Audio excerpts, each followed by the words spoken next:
Hi friends, AK64 படத்தில் அஜிசாருக்கு ஜோடியா தெலுங்குல முன்னணி நடிகையாக இருக்க ஸ்ரீலீலா தான் நடிக்க போகிறாங்க அப்படின்ற நியூஸ் இப்போ கொஞ்ச நாளாக செம்ம வைரலாக போயிட்டு இருந்தது.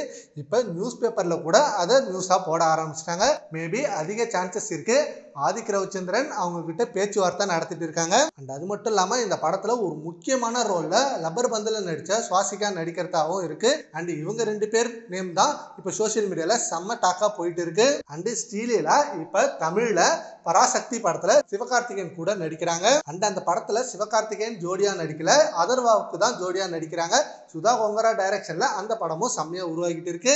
அதுக்குள்ள இப்ப அஜிசார் கூட நடிக்க வாய்ப்பு கிடைச்சிருக்கு. கண்டிப்பா இது உண்மையா இருந்தா அந்த வாய்ப்பை அவங்க தவற விட மாட்டாங்க. ஏன்னா தமிழ்ல முன்னணி நடிகர்கள் கூட நடிக்கிறது மிகப்பெரிய வாய்ப்பு தான். மேபி இது நிறைய உண்மையா இருக்க சான்சஸ் இருக்கு. இப்ப ரீசெண்ட் டேஸ்ல நிறைய சினிமா டிராக்கர், நிறைய சினிமா சைட்ல இருந்து இந்த நியூஸ் தான் அடிபட்டு இருக்கு. இப்போதைக்கு நம்ம தல அஜிசார் ரேஸ்ல இருக்காரு. இப்போ கூட இன்னொரு ரேஸுக்கு தயாராகிட்டு இருக்காரு. அந்த ரேஸை முடிச்சுட்டு நெக்ஸ்ட் 6 மந்த்துக்கு நம்ம படம் தான் AK64 பயங்கரமா ரெடி பண்ண போறாங்க. அக்டோபர் மாசம் இந்த படத்தோட ஷூட்டிங் ஸ்டார்ட் அப்படின்ற மாதிரி நியூஸ் வந்திருக்கு. இன்னொரு கேள்வி, நெக்ஸ்ட் AK64 படத்துல யார் மியூசிக் டைரக்டர் அப்படின்னு. ஏன்னா இப்ப நிறைய பேர் அனிருத் இல்லைன்னா ஜிவி பிரகாஷ் இவங்க ரெண்டு பேர்ல தான் ஒரு நேம் அடிபட்டு இருக்கு. ஸோ வெயிட் பண்ணி பார்க்கலாம்.